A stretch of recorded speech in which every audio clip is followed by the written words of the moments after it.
Es Radio. Y en el momento exacto brillabas en la niebla y me agarré a tu mano. Iluminados. Comenzamos la sección con buena energía en este 2025. Manuel Romero, gracias por estar con nosotros y feliz año aquí en directo. Muchas gracias Sí, a vosotros sí. también por mantener este espacio un año más. Y no sé, ya estamos a 16 de enero, no sé si toca seguir felicitando, pero bueno, sí, feliz año. Sí, de cara a la audiencia aquí en Antena, por supuesto.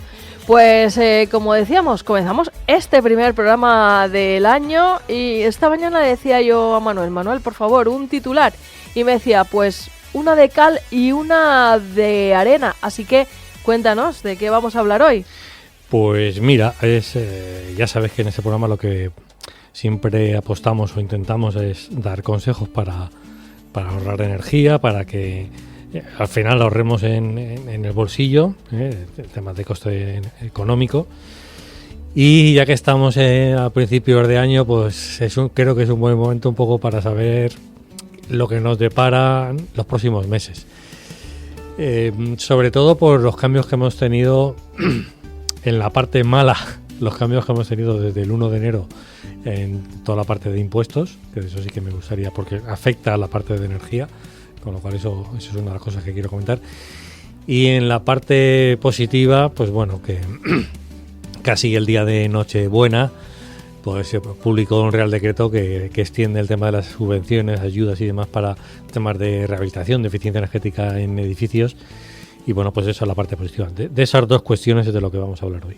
Pues vamos con la primera de ellas. Si te parece, tenemos algún cambio en los precios de la energía que se está aplicando desde el 1 de enero. ¿Cómo vamos a recibir este recibo del primer mes del año? Pues va a subir. El primer recibo de enero, cuando nos llegue, nos va a subir principalmente porque ha subido el IVA automáticamente. Es uno de los impuestos que ha subido, que el IVA de la electricidad ha pasado del 10 al 21% directamente.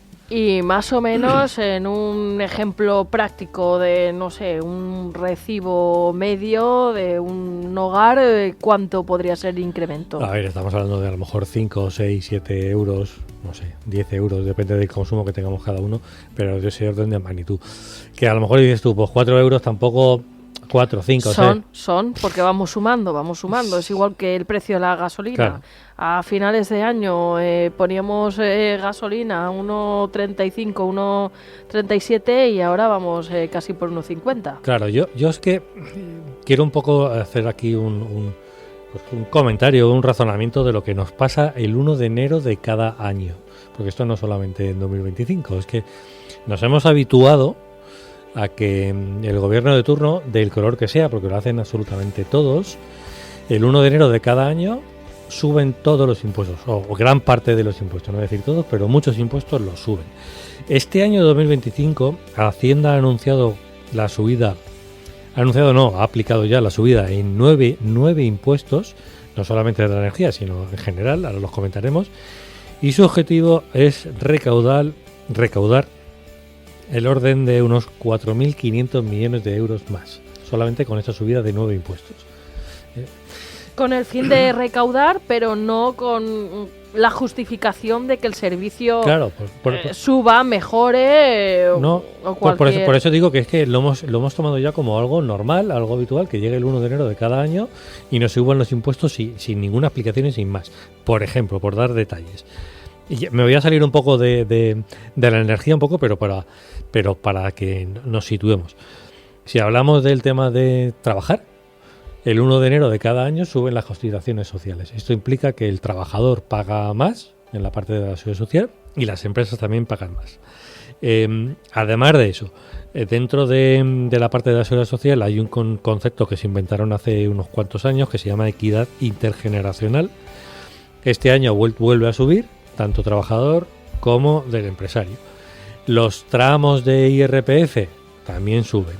El impuesto a los bancos se lo van a aplicar y tiene un tipo progresivo entre el 1 y el 7%. Los alimentos, teníamos una serie de alimentos que estaban con un IVA muy reducido o prácticamente cero, por ejemplo el aceite de oliva, pues eso también lo han quitado, vuelve al 4%. La tasa de basura famosa, que creo que ya habéis comentado alguna que otra vez aquí en vuestra emisora, pues a partir de abril tenemos una nueva tasa de basura. Hay otros impuestos a la banca, al diésel, o sea, en general es que han subido una retahíla de impuestos así de tirón, sin una justificación como tú estabas diciendo. Bueno, pues vete pensando qué vas a hacer de tus propiedades, porque tus hijos no pueden heredar y si heredan se lo van a quitar. Así que tú verás qué haces. Sí, esa es la otra. Pero es que, claro, estamos continuamente, o nos están continuamente hablando del índice de precios de consumo, ¿no? Que los precios suben, el IPC este famoso continuamente sube. Yo no soy economista y sé que lo que voy a decir a continuación, pues a lo mejor es una barbaridad. O es demasiada simplificación. Ya sé que en el IPC influyen muchísimas cosas, pero yo creo que el primer responsable de que el índice de precios del consumo, de que los precios de las cosas suban, es el gobierno de turno. Porque si el 1 de enero lo que hace es subir impuestos, automáticamente, pongámonos en el caso de una empresa, cualquier empresario que tiene una serie de trabajadores, llega el 1 de enero y le suben las cotizaciones sociales. Y además se las suben al trabajador. El trabajador va a cobrar un poquito menos. ¿Qué hace ese empresario? Se come esos impuestos y no lo repercute a nadie y se los come, con lo cual baja su rentabilidad y bueno, ya veremos si, depende de cómo esté, a lo mejor entra en números negros, en números negativos o no. ¿O qué hace? Lo repercute. Si lo repercute está subiendo precios. Por eso digo que al final, desde mi humilde opinión en este caso, en el tema de los precios, que yo no soy economista, pero creo que por aquí pueden ir los tiros. En mi humilde opinión, insisto, el primer responsable de la subida de precios son los gobiernos de turno, que han tomado la costumbre del 1 de enero subir impuestos porque sí, y aquí pues nada, los ciudadanos a asumirlo sin más. ¿Y qué pasa en estos momentos con la electricidad? ¿Cómo está el precio? Pues lo primero, lo que he comentado al principio, el precio, lo que nos han hecho es subir el IVA del 10 al 21%. Hay una cosa anecdótica que más de un cliente nos lo está comentando y tienen cierto cabreo, y es que la factura de la electricidad normalmente se pasa a mes vencido, ¿no? Diciembre nos la pasarán en enero nos la pasarán en febrero. Pues ¿qué ha pasado? Que más de un cliente, el consumo de noviembre, que en teoría le tenían que haber enviado la factura en diciembre con un IVA del 10%. Se lo han enviado en enero. Con un IVA del 21%. Del 21%. Claro, así como si no pasara nada. Y llamas a la compañía y te dicen, no, es que estamos en plazo, tenemos 2 meses de plazo. No, pero vamos a ver, que el consumo es de noviembre. Ya, pero ¿y en ese caso la recaudación es por el gobierno o viene por parte de las empresas? A ver, el IVA es al gobierno. Porque el IVA es al gobierno. Entonces, ¿qué intención tienen las empresas en enfrentarse? Es algo que es incomprensible, pero bueno, totalmente de acuerdo. Tendrán 2 meses para pasar la factura, pero lo de beneficiar al gobierno, desde luego, es algo incomprensible y sin duda enfrentarte a tu cliente, porque si tú mensualmente pasas la factura a mes vencido, no tienes por qué de repente de noviembre no mandas ninguna factura y de repente te la mandan en enero, claro, con el incremento que no corresponde porque el consumo es del mes, claro, del año anterior. Estás pagando una cosa de noviembre con impuestos 2 meses después, que no, yo no termino de entender. Pero además de eso, en la parte de los precios regulados de la electricidad, el PVPC, que hemos comentado aquí muchas veces, el 2024 cambió el gobierno la forma de calcular ese precio. Ya no es tanto por horas, sino hay una parte, componente variable de horas, y otra parte que es, por así decirlo, como un fijo. El gobierno puso la excusa o buscaba que ese precio regulado fuera lo más estable posible y no tuviera vaivienes, sobre todo el alza, durante el año. Esa parte fija que se inventó el gobierno el año pasado aplicaba solo el 25% en 2024, pero a partir del 1 de enero de este año ha pasado del 25 al 40%. Con lo cual, en esa generación de ese precio regulado ya tenemos una parte fija que es el 40%. ¿Esto es bueno o es malo? Pues hombre, es bueno porque cuando haya subidas de precios horarios no nos van a afectar tanto, pero cuando tengamos bajada de precios en horarios, porque hay partes del año que el precio de energía baja, pues tampoco nos vamos a enterar de ello. O sea, se va a quedar igual, prácticamente. Se va a quedar igual. ¿Qué se espera este primer trimestre del año? Diciembre, noviembre, sobre todo diciembre, terminó el año con subidas de precios de la energía eléctrica, y este primer trimestre del año va a seguir llevar la misma tónica, va a seguir, o se mantiene o subirá un poquito la energía eléctrica. Se espera que empiece la bajada a partir de la primavera, más o menos. Cuando el sol también calienta más y hay más como siempre. Energía renovable. En ese tema de la regulación que estaba yo comentando antes, de cómo se genera el precio regulado, hay ciertas empresas que se pueden acoger también a esa tarifa. Pero el gobierno decidió que lo que son las empresas que tengan más de 10 trabajadores no pueden acogerse a esa tarifa, entonces de alguna forma les va a obligar a que no siempre estén en el mercado libre, no regulado, y si no se acogen a la tarifa del mercado libre, les va a aplicar una penalización del 20%, así sin más, por no estar en el mercado libre. Bueno, pues sigo diciendo... Cosas incomprensibles, o sea, una empresa pequeña que tenga 11 trabajadores, claro, 15, 20... Te obligan a ir a un mercado libre, a que tú te pongas a negociar con la compañía, a ver si el precio, a estudiar. Con empresas pequeñitas no tienes tu capacidad de estudiar todos esos precios y ver cuál te convence más y cuál menos. Y es que te obligan, porque si no te van a penalizar un 20%. Vale, encima del 40%. Encima del 40%, exacto. Bueno, pues vamos a ver lo positivo, porque ¿hay alguna ayuda o subvención para mejorar la eficiencia energética en nuestras casas o negocios? ¿Y en qué consisten esas mejoras que en muchas ocasiones no sabemos del todo en qué podemos mejorar energéticamente nuestra casa? Bueno, ahora vamos a la parte positiva del programa de hoy. Por lo menos empezamos por lo malo, que ya lo dejamos atrás, y vamos a hablar de la parte buena, por así decirlo. Bueno, pues pensábamos que no lo iban a mantener, que el gobierno no lo iba a mantener. Pensábamos que no, porque ya estábamos prácticamente a las puertas de Nochebuena, como digo, y no se había anunciado nada. Y el día 23 el Consejo de Ministros pues se aprobó repetir o ampliar el plazo para estas subvenciones, o más que subvenciones, una desgravación en el IRPF para mejoras de eficiencia energética en nuestras casas, en nuestros edificios. Ahora comentaré los tramos y cuáles son los porcentajes de ayuda que tenemos en estos temas. El Real Decreto se publicó el día 24 de diciembre y es el Real Decreto Ley 9/2024, por si alguien lo quiere buscar en internet. Cubre cualquier obra que llevemos a cabo en nuestras viviendas, en nuestros edificios, realizada hasta el 31 de diciembre de este año 2025. ¿Cuál es mi opinión respecto a estas ayudas? Para mí esta es la mejor ayuda que puede haber, porque no tenemos que esperar a que nos conteste la administración de turno, no tenemos que hacer una solicitud, no tenemos que esperar a que nos contesten y aplicar esa medida, o sea, esa subvención, y directamente la vamos a aplicar en nuestra declaración de la renta, y nos va a suponer directamente en la declaración de la renta una bajada de los impuestos que tenemos que pagar, en este caso del IRPF. Creo que es la mejor ayuda porque es súper directa y no tenemos que esperar a que nos llegue la concesión. ¿Por qué digo esto? Porque en el caso de la fotovoltaica, que había una ayuda, aunque esto está cerrado, había una ayuda hasta el año 2023, mediados finales del 2023 se mantuvo la ayuda a nivel de la Comunidad Valenciana. Estamos en enero de 2025 y la Generalitat Valenciana ahora acaba de publicar la lista de agraciados, por así decirlo, que le va a llegar la subvención de septiembre del 22.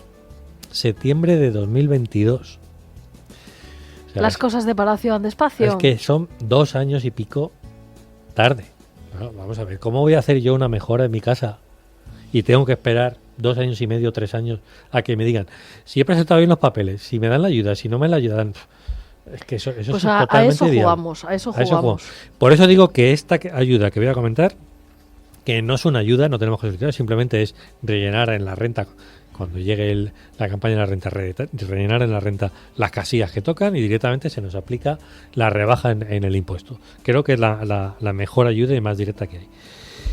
Bueno, por entrar al detalle tenemos 3 tramos. Sí. Antes de entrar al detalle, eso quiere decir que cuando quieren las cosas se hacen ágiles. Esa creo que es la mejor lectura que podemos hacer de esto. Sí, correcto. Cuando no se quieren quedar en el titular y quieren ir directamente a que las ayudas lleguen, pues llegan. Bueno, sirva el ejemplo de todos lados del tema de las ayudas en Valencia, que parece mentira. De la Dana. De la gota fría, o de la Dana, como tú dices, que parece mentira que todavía sigamos con la noticia en la tele de... En cuentagotas y las bueno, que se pueden pedir a Europa sin pedir. En fin. Sí, pero supuestamente las habían pedido. Claro, eso es como el comité de sabios del COVID. Sí. Bueno, hay 3 opciones en esta ayuda de la renta. Lo vamos a llamar así, ayuda de la renta. La primera y más básica es una deducción del 20% de la inversión realizada. La inversión máxima que nos cubre es hasta 5.000 euros al año, con una deducción máxima de 1.000 euros al año. Es decir, si hacemos esa inversión de 5.000 euros en mejorar nuestra casa, vamos a poder deducirnos del IRPF 1.000 euros. 1.000 euros menos de impuestos que pagamos. Que a lo mejor supone que nos devuelvan dinero en la declaración de la renta. Eso te iba a decir, a ver si vamos a dejar el IRPF en negativo y... Sí, pues te devuelven dinero, claro. Uh-huh. Bueno, pues esa desde luego es una opción y mucho más. Ahora también la población tiene que estar desde luego enterada, y luego nos comentas qué tipo de reformas podemos hacer en nuestra casa que entrarían dentro de estas cuestiones. A ver, aquí lo que tenemos que conseguir es reducir un 7% la demanda de calefacción. Bueno, todo esto se hace, el técnico va a hacer unos cálculos con un programa específico y va a determinar si esa reforma que hemos hecho llega a alcanzar esta reducción del 7%. ¿Cómo podemos conseguir esa reducción? Poniendo aislamiento térmico en nuestra casa, en la fachada, en la cubierta, cambiando las ventanas.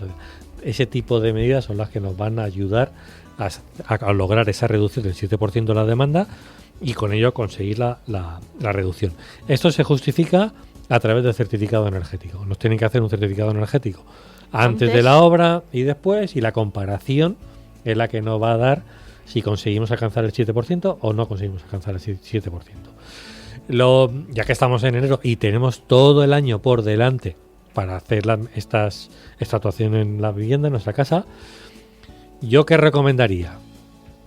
Pues antes de hacer absolutamente nada, hablar con un técnico de confianza que nos haga el certificado energético antes y que ese mismo técnico nos diga: oye, mira, si quieres conseguir el 7% de reducción, lo que te aconsejo es que hagas esto, esto y esto. Porque ese técnico ya habrá hecho los cálculos y ya nos puede decir si cambiando esto, mejorando aquello, vamos a alcanzar el 7%. Por ejemplo, podemos pensar en cambiar ventanas o en poner cristales más gordos, más térmicos, pero eso puede ser que no nos llegue al 7% del ahorro de la energía. O yo pienso que cambiando 2 ventanas, la del comedor y tal, ya con eso me van a dar la degradación de la renta. Sí, porque 5.000 euros tampoco nos da con 5.000 euros para muchas ventanas. Claro, entonces... Pues no, por eso el consejo que estoy comentando es hablar con este técnico de confianza que nos haga el certificado antes, y en ese mismo certificado ya nos va a dar una serie de medidas de mejora donde nos va a indicar qué podemos hacer para alcanzar ese 7% de reducción. La siguiente es, si hablábamos de un 20% de deducción, ahora podemos llegar hasta el 40% de deducción. La inversión máxima llega a 7.500 euros al año, con una deducción de 3.000 euros en impuestos en la renta. Nos podemos deducir hasta 3.000 euros en la renta. Pero aquí, en lugar de un 7% de demanda, es un 30% de reducción en el consumo. Aquí... Pero eso es prácticamente imposible. No, aquí es donde ya entran las renovables. Antes, en la del 7%... Vale. En la del 7% no entraban las renovables, pero ahora sí. No entraban las renovables porque la reducción en la demanda no afecta ni que yo cambie una máquina de aire acondicionado, ni que cambie el termo, ni que ponga renovables en mi casa. afecta el aislamiento térmico, el cambio de ventanas, ese tipo de cosas. En esta otra medida sí que afectan las instalaciones y las renovables. Aquí podrías, una opción de mejora podría ser, si tengo un termoeléctrico, poner aerotermia, quitar el termo y poner aerotermia. Podría ser una opción. La otra opción es poner placas, poner fotovoltaica, por ejemplo. La misma idea de antes. Hablar con el técnico de confianza que nos haga el certificado de ahora, de cómo está la casa antes de hacer las obras y que nos diga qué medidas podemos tomar o hacer para conseguir ese 30%. Más que nada por valorar con esas medidas cuánto dinero me tengo que gastar y si me interesa con esa deducción hacerlo. Porque a lo mejor es tanto lo que tengo que invertir que no me interesa. Claro.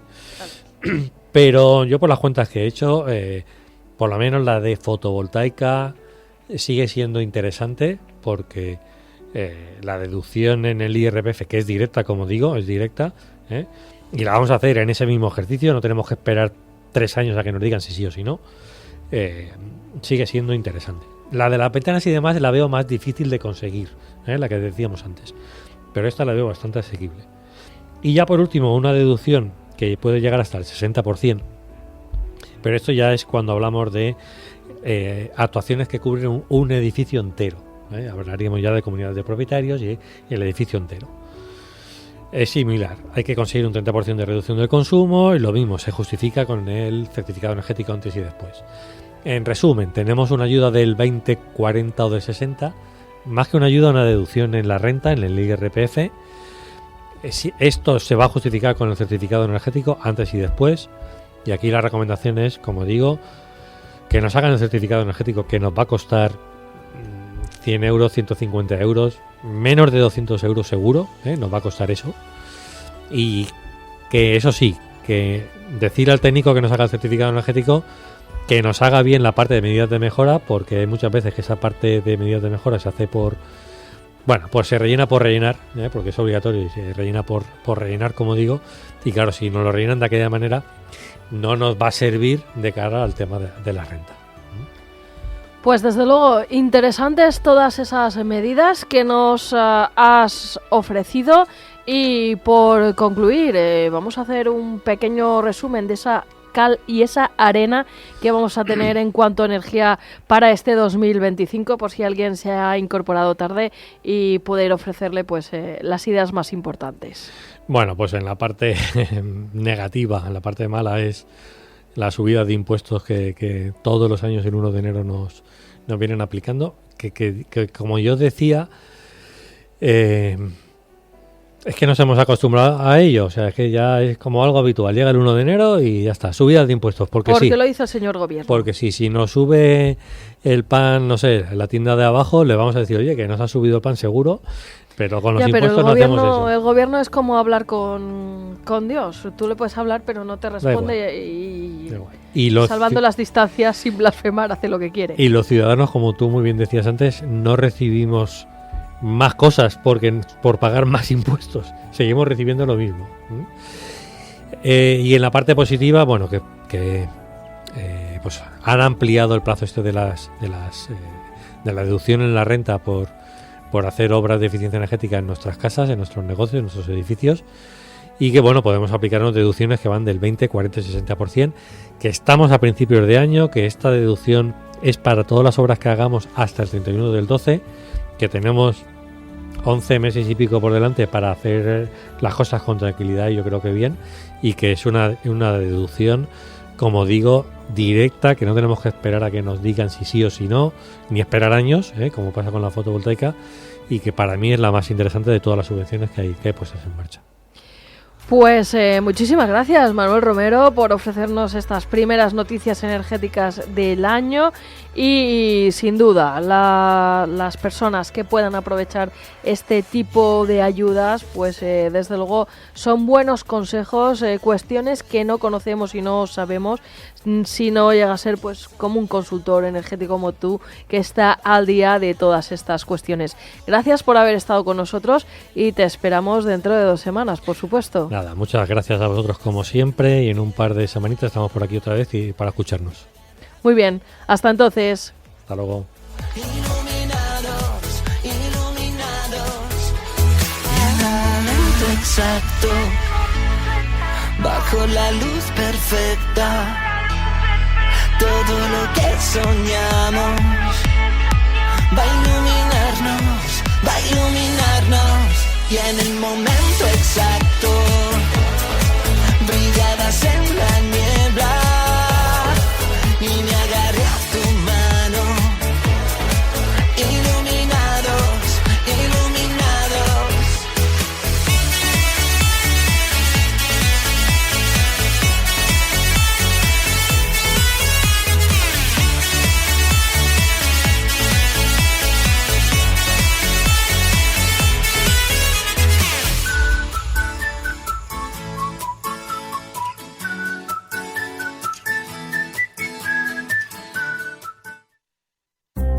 ...103.7... Estás escuchando Es Radio.